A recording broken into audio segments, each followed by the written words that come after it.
জিবরাইল আমিন নবীজির দরবারে আসছে। হুজুর আপনি কেমন আছেন? আল্লাহ জানতে চেয়েছে, যদিও আল্লাহ সবকিছু ভালো জানেন, তারপরেও আপনি নবীর খোঁজ নেওয়ার জন্য আল্লাহ আমাকে পাঠাইছে। জিবরাইল জীবনের শেষ বারবার আসতেছে। জিবরাইলকে নবীজি বললেন, জিবরাইল আমার কাছে অসুস্থতা লাগে, খারাপ খারাপ লাগে, শরীর ভালো লাগে না। জিবরাইল আমিন চলে গেলেন। পরের দিন আবার আসছে। হুজুর আল্লাহ জানেন, তারপরেও খোঁজ নিতে পাঠাইছে, কেমন আছেন গো নবীজি? নবী বললেন, জিবরাইল আমি অসুস্থ। আবার চলে গেলেন জিবরাইল। পরের দিন আবার আসছে। আবার এসে খোঁজ নিয়ে বললেন, হুজুর আপনি কেমন আছেন?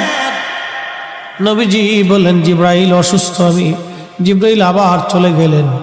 চতুর্থ দিনের মাথায় জিবরাইল আসছে। একা আসে নাই রে, মালাকুল মউতকে সঙ্গে করে নিয়ে আসছে। আহা, আমাদের কাছে মালাকুল মউত আসবে, জিজ্ঞাসা করে আসবে না, কিন্তু নবীর দরবারে মালাকুল মউত আসছে। এসে নবীজিকে সালাম দিলেন। হুজুর অনুমতি দিলে ভিতরে আসব। নবীজি অনুমতি দিলেন।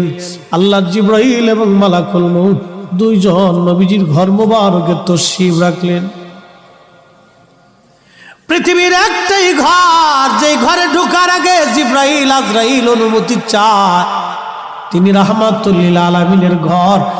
জোরে জোরে বলা যাবে আল্লাহু আকবার।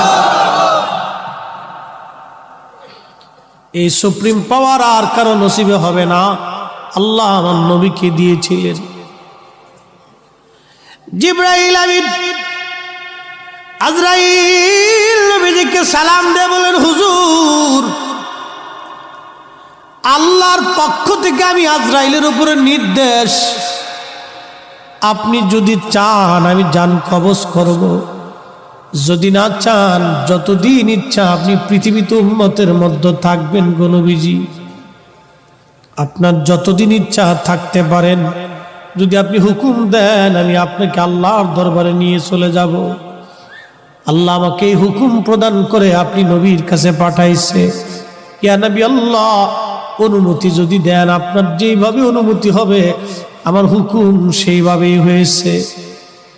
হুজুর পৃথিবীতে এইভাবে কারো, আপনি নবীর আগে কারো অনুমতি হয় নাই, আপনি নবীর পরে এইভাবে কাউকে বলাও হবে না।